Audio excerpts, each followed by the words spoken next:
नमस्कार दोस्तों, मैं हूं नवीन पाटीदार और आप देख रहे हैं वॉइस एमपी। गांधी सागर की सुरक्षा को लेकर किस तरीके से बड़ी चूक वहां पर स्थानीय अधिकारियों के द्वारा, विभाग के द्वारा की जा रही है, इसका खुलासा हमने किया है। हमारी टीम जब वहां पहुंची थी तो किस तरीके से चौंका देने वाले मामले सामने आए, जहां पर कोई भी व्यक्ति संदिग्ध हो या कोई भी हो, घूमने आता हुआ पर्यटक भी हो, तो वो भी गेट के पास तक पहुंच सकता है। साथ ही वहां आने जाने वाली गाड़ियों की चेकिंग जो है नाम मात्र के नाम पर की जा रही है, कोई दस्तावेज नहीं मांगे जा रहे, जिसे लेकर हमने बड़ा खुलासा किया। कितना गंभीर ये मामला है, मानव निर्मित एशिया की सबसे बड़ी झील इसे कहा जाता है और यहाँ पर जो है लाखों रुपए खर्च किए जाते हैं इसकी सुरक्षा को लेकर। ऐसे में बात कर लिए हमारे साथ मौजूद है भारतीय जनता पार्टी के प्रदेश प्रवक्ता यशपाल जी। उनसे जानने की कोशिश करें कितनी बड़ी चूक इसे मानते हैं, किस तरीके से हमारे इस स्टिंग ऑपरेशन को आप सोचते हैं। यशपाल जी, किस तरह से आप इसे देखते हैं पूरा?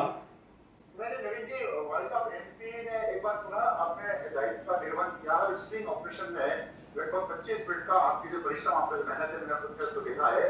इस प्रकार से लापरवाही साफ लग रही है कि जिस केंद्र पर, जिस केबिन में वेट करके चौकसी की जाती है, वहां ना तो कुर्सी है, ना पर्दे है, ना टेबल है, ना खिड़की है, ना कांच है, ना व्यक्ति है, तो ये इस प्रकार से चौकसी कैसे की जाएगी। दूसरा, जहां पर गाड़ियों को या वाहनों को रोक करके एक व्यक्ति बाहर से चैम्बर से अंदर आना चाहिए, फिर पूरी गाड़ी को चेक करना चाहिए, कोई चेकिंग मुझे आपके इस स्टिंग ऑपरेशन में दिखने नहीं पड़ रही है। वैसे भी ये टारगेटेड है, पहले भी आपको याद होगा तो कई बार इसके आशंका जताई जा रही थी कि कई आतंकवादी हमले इसके ऊपर ना हो जाए।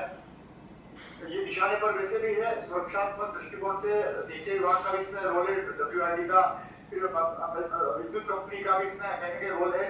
तो ये सबकी अपनी जो सामूहिक जिम्मेदारी है, इस जिम्मेदारी का निर्वहन करना चाहिए। और चूंकि राजस्थान और मध्य प्रदेश को जोड़ने वाला ये महत्वपूर्ण मार्ग भी है, पर्यटक भी बड़ी संख्या में आते हैं। और सबसे बड़ी बात है कि इस डैम से विद्युत के उत्पादन के साथ साथ आगे चलकर गए तो रावत भाटा का पावर प्लांट, फिर आपका कोटा बैराज और फिर भिंड मुरैना तक इसकी लहरें जाती। तो अगर ईश्वर ना करे कि कोई हादसा हो जाता है, तो मैं समझता हूँ कि कोटा और रावत भाटा और इनको बहुत बड़ी क्षति हो जाएगी।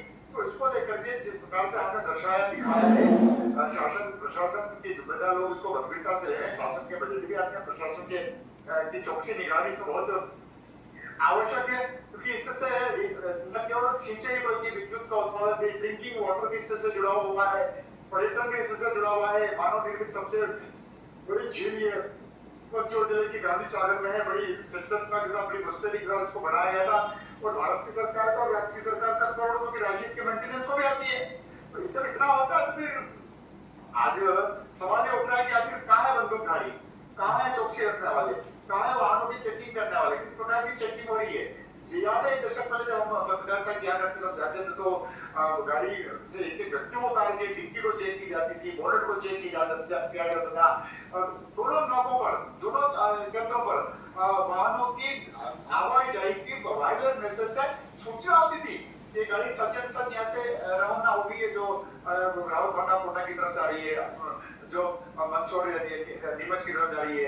फिर नीमच और मंदसौर की तरफ से कोई वाहन आता था तो पहला जो चेक पोस्ट होता था, उस सेकंड वाले चेक पोस्ट को जो मध्य में है उसको खबर करता था कि ये गाड़ी हमने यहाँ से पास कर दी है। मुझे लगता है मूवमेंट भी खत्म हो गया है, जिम्मेदारी अभी दिखलाई नहीं पड़ रही है।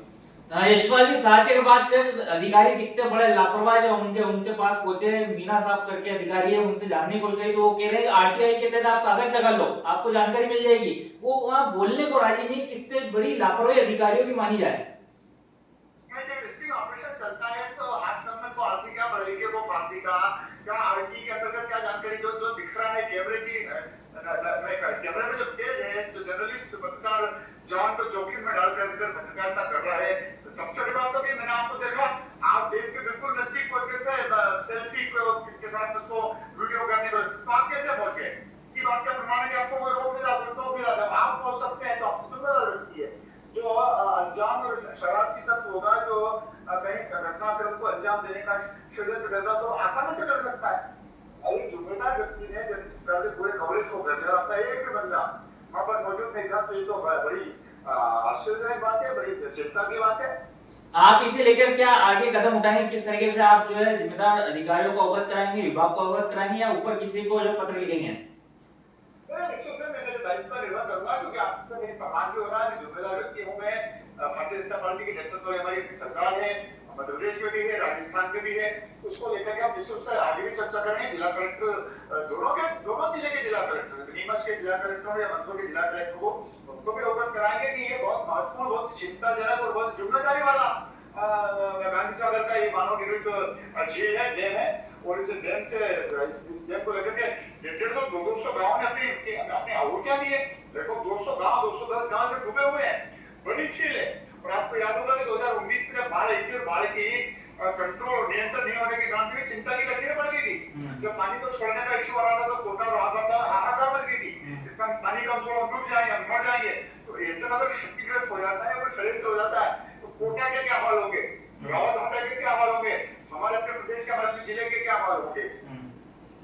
तो सुना आपने, ये थे यशपाल जी जिनसे हमने बात की, किस तरीके से जो हमने खुलासा किया है गांधी सागर डैम की सुरक्षा को लेकर, किस तरीके से कोई भी व्यक्ति कितना करीब जा सकता है वहां पर, सुरक्षा को लेकर कौन अधिकारी है, कौन अधिकारी नहीं मौजूद है। हमने आपको वीडियो दिखाया, वो तस्वीर दिखाई, साथ ही इस पूरे मामले बात करी। तो उन्होंने बड़ी बात कही है कि पहले भी जो है आतंकवादियों के निशाने पर जिस तरीके से ये डैम रहा है, इस तरह की बात यशपाल जी ने कही। तो बड़ा खुलासा हमें जो किया वो कहेंगे स्थानीय प्रशासन के लिए चौंका देने वाली बात है कि स्थानीय प्रशासन को इस पर ध्यान देना चाहिए, यहाँ पर जो है सुरक्षा कर्मी को तैनात करना चाहिए ताकि कोई बड़ी घटना वारदात को अंजाम नहीं दिया जा सके।